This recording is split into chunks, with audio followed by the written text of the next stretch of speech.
What's up, guys? Welcome back to Local Class Gaming. Today I'm here in a CSGO esports video. I'm going to talk about EnVyUs, which is, the CSGO team made out of probably the best French players in the world that should be amazing, but right now kind of sucks. So, if you don't know about EnVyUs, which I can't understand why you'd watch Pro CSGO and not understand them, they were a team that originally was the XL DLC lineup, which was Kiyoshima, Happy, NBK, Shocks, and Smiths. They were amazing in early 2015, then started to drop off. So they dropped Shocks and Smiths and picked up Kenny S and Apex from Titan, arguably Titan's best players. That then brought EnVyUs into about a 4-month cycle where they just won everything. If I go on, I can go on Wikipedia and see. If I go past here, starting their first official tournament together with KS and Apex was Intel Extreme Masters Season 10 Gamescom, where they took first place. This was about like 2 weeks after being a team. They won Intel Extreme Masters, beating out TSM and Mouse Sports, CLG, and basically those are the 3 teams that actually stand up to them. Following that, they came second place in ESL 1 Cologne 2015, losing to Fnatic in a 2-0 loss. But for a team that's only been together for a month, that's insane. Following that, they had DreamHack Open London 2015, where they once again took first, beating out TSM 2-0. After that, late in September of last year, they had the Gfinity Champion of Champions, where they beat out Fnatic in a best of 5, 3-2, taking first place. After that was the major of the DreamHack Open Cluj-Napoca 2015, where they took first place, beating out Navi 2-0. Then after that, they took 3rd to 4th place in the ESL. This is where they start to drop off. After that, they took 3rd to 4th in the ESL ESEA Pro League Season 2, losing out to Navi 2-0. And then this year, they haven't won anything except for the Global Esports Cup Season 1, where they beat Dignitas in the finals. Now, the teams that are at Global Esports Cup were EnVyUs, Astralis, G2, Dignitas, Flipside, Method, Cloud9, and CLG. So, Astralis, G2, and Dignitas were the only teams that could even hope to stand up to what EnVyUs was capable of. So this was really just almost the free win, since at the time EnVyUs was regarded as basically the best team in the world. Now, since the only tournament that they did badly in their streak of amazingness was the ESL Open, the ESL Dubai Invitational, where they went out last place, which people kind of brushed off as kind of a fluke incident, because they after that they went back to just getting first place. There's just first place after first. Now this year, out of 6 tournaments that happened this year, they've only won 1. Everything else that they've gone out in group stage, except for the most recent DreamHack Malmo Masters, where they made it to the semifinals, losing out to Navi. Now tournaments this year that they got knocked out in group stages were, of course, MLG Columbus 2016. This was the most recent major. There was the Star Ladder finals where they got knocked out. I believe quarterfinals or semifinals to Navi. Actually, it could have been the finals too. Actually, there was DreamHack this year. They haven't even qualified. They didn't even qualify for the ESL Pro League finals, LAN finals in the UK. So that's off the table already. In IEM Katowice this year, they went out last place. In the ESL Barcelona Invitational, they went out last place. In the first game of the entire event, they beat Fnatic. This is a tournament that ran off of a live system, same as IEM Gamescom. So they beat Fnatic as the first game of the whole event, taking off Fnatic's first life, where they then lost all of theirs 3 times to Fnatic, once to Astralis, being knocked out, I think, day 1. And then in in March 8th of this year, Devil was acquired. In late February, early March, they moved Kiyoshima off of the starting lineup onto the bench. Basically, if they needed a sub, it'd be Kiyo. They brought on Devil, who was acquired from LDLC White to replace Kiyo on the active roster. They brought on Devil because in a 3-month span at the beginning of 2014, at the 3-month span at the beginning of 2016 and in the last month of 2015, Devil had a way higher overall player rating than Kiyo, who had the worst rating on the team.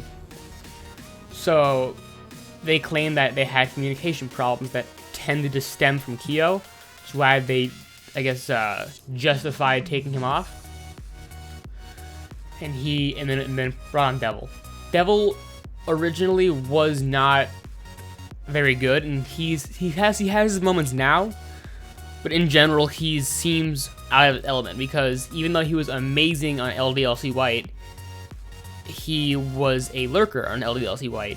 So he was a stellar lurk player, but is now being forced to do entry frag and basically every position Kiyoshima had to play, because as we all know, he's not going to get the lurk because Happy lurks on EnVyUs. And now their problem is they have the power to be the number one in the world. They're just for some reason just dropping off. They have these star names like, Kenny S. He was the definitive best operator in the world. But due to his recent performance and EnVyUs' recent performance, it's now kind of up in the air between JW and Guardian.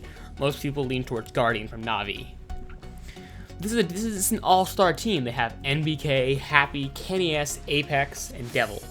Apex known for just being able to just run onto a site or entry frag into a site and get 2 or 3 kills almost consistently, where he virtually just single-handedly drop enemy teams. NBK was the team captain. He's a great, once again, overall just great player, capable of so much, has proven his worth many times. Because he's been playing pro Counter-Strike since Counter-Strike Source, as well as Happy, Happy's one of the best in-game leaders in the world. Most in-game leaders don't frag well because they're too busy monitoring the team as well as to actually frag. But Happy's one of the few exceptions where he can be a great in-game leader, yet also be second or third, sometimes top frag on the team.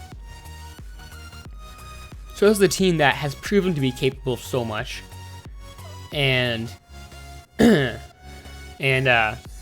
has they have proven to be capable of so much, and their roster shows that they can be capable of so much. But if you look on HLTV right now, they're ranked number 7, which honestly is a pretty it's because since it's a cumulative rating based off of everything, they still have the points from when they were insanely good. So in reality, they're a lot higher up than they should be. If they were just counting the points from this year, they'd be probably not even top 16. Right now, you see, they're being given a lifeline right now, staying at number 7 on the leaderboard, and also as an organization, EnVyUs has tried to give them everything they need to become or to get better. They hired Maniac, former pro player on Titan, as their coach. They got the team at Gaming House, the fucking mansion in France. There's a video on the HyperX channel. They've given people every opportunity they need to be amazing players, yet somehow they aren't. And this is something that they really have to work on, and I'm hoping that they will be able to in the near future. Because as a personal fan, EnVyUs is my favorite team, and I do not like to watch them lose to teams that they should slaughtered. You know, they lost to FaZe today, which is, you know, FaZe Clan is not a stellar team, and they're ranked number 16 in the world right now. That's over 2 times lower than what EnVy is, and they got 2-0'd in the ESL Pro League. That kind of stuff just shouldn't happen. You know, when you have this lineup, that just shouldn't even be a concept. So they need to get their shit together and really figure out what's the root of the problem here. Otherwise, very soon, well, not very soon, but at some point they're gonna have to face the fact of they might just get dropped by their organization, because at this point the organization's paying them a salary and paying for a mansion and trance, but not getting any return off of it because they just aren't winning anything. You know, you can't just take home 3rd to 4th place in every tournament, which they aren't even doing, and, you know, still play professionally. Like, yeah, they can. Just that at some point they need to kind of figure out why they're doing horribly and fix it, because they're at a point now where they're capable of so much and everyone's holding them to these insane standards, which honestly aren't, because they've done it before, and the idea is if they've done it before, they can do it again with what's supposed to be now an improved roster. So I'm hoping that by the end of the year, or hopefully even by ESL 1 Cologne 2016, I think 2 months or 3 months, we'll be back to being, you know, at least number 2 in the world, which is basically what we're constantly sitting at now. But in all reality, they should be number 1 in the world. And I will like, on that note, thank you all for watching, and I will see you all in the next video.